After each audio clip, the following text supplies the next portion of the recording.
ایک اور اہم مسئلہ ہے، وہ مسئلہ یہ ہے کہ ایک شخص نے ایک شہر میں سحری کھائی، وہ دوسرے شہر میں جا رہا ہے کسی کام کے لیے، ایسا ہوا اور ہوتا بھی ہے۔ اب سوال ہے کہ جب وہ وہاں پہنچے گا تو یہاں غروب آفتاب الگ ہے، وہاں غروب آفتاب الگ ہے، تو کیا حکم ہے؟ انتظار کرنا پڑے گا؟ کرنا پڑے گا۔ مثلا دہلی میں 6:57 پر غروب آفتاب ہے آخری رمضان میں، کیا یعنی 7 سے پہلے۔ کوئی دلی والا کوئی کشمیر آ جائے گا، وہ کہے گا جناب چونکہ میں دلی کا رہنے والا ہوں، ہمارے یہاں 7 بجے افطار ہے، میں افطار کروں گا۔ اللہ کے بندے ابھی تو سورج ڈوبا ہی نہیں، کیونکہ یہاں آخری جو میں نے اس کو دیکھا کیلنڈر پر 7:18 پر غروب آفتاب ہے، جو آخری رمضان ہے، کیا ہے 7:00، تو اس کو انتظار کرنا پڑے گا نہیں پڑے؟ کیا خیال ہے؟ یہ مسئلہ میں اس لیے آپ حضرات کے سامنے عرض کر رہا ہوں، ہم لوگ رمضان میں جاتے ہیں عمرے کے لیے، کس کے لیے؟ لمبا سفر ہے نا۔ اولاً تو یہ ہے کہ روزہ نہ رکھے، اجازت ہے، کیا اجازت ہے نا، بس سفر میں جانا ہے، نہ رکھے روزہ، پیاس لگے گی، بھوک لگے گی۔ لیکن جن لوگوں نے روزہ رکھا ان کو تو انتظار کرنا پڑے گا جب تک سورج ڈوبے نہیں، اور سورج ڈوبے گا ہمارے یہاں سے 2.5 گھنٹے کے بعد، کیا؟ جہاز میں کیا ہوتا ہے، جہاز والوں کو کھانا دینا ہوتا ہے، اس پر مجھے بحثیں بھی ہوئی کئی مرتبہ جہاز میں۔ لوگوں کو میں نے سمجھایا، اللہ کے بندو کیا کر رہے ہو، تم تو روزے سے ہو۔ میرے بغل میں ایک بیٹھا ہوا تھا، وہ کھا رہا، میں نے کہا خدا کے بندے سورج دیکھو ابھی 2.5 گھنٹے ہیں، کتنے؟ کہنے لگا ہم تو انڈیا کے ہیں۔ ٹھیک ہے انڈیا کے ہیں، لیکن اس وقت آپ انڈیا میں نہیں ہیں نا۔ میں نے کہا ٹھیک ہے، پھر مغرب کی نماز پڑھ لو۔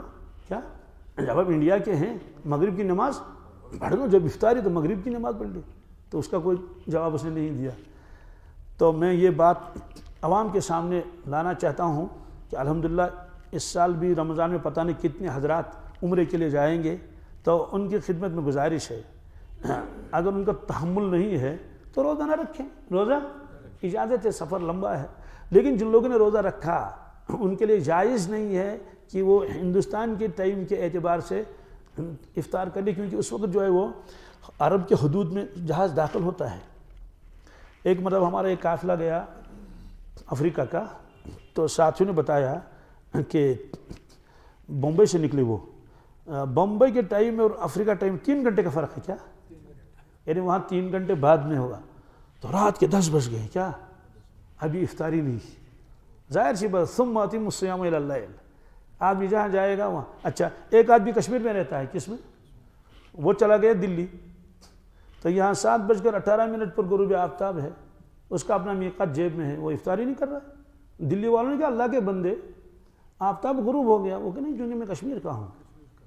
کشمیر کی ہو، جب کشمیر میں ہوگے تو 7:18 انتظار کرنا، یہ تو دلی ہے، یہاں 6:57 پر غروب آفتاب ہے۔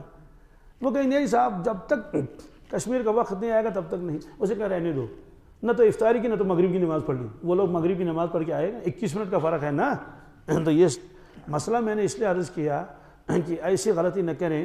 آپ حضرات میں بھی جن جن کو عمرے میں جانا ہو تو 2 چیزیں ہیں، یا تو روزہ نہ رکھیں، پھر تو مسئلہ ہی نہیں۔ اگر روزہ رکھیں، کیا جب تک سورج ڈوبے گا نہیں تب تک آپ کو افطار کرنے کی اجازت نہیں ہے۔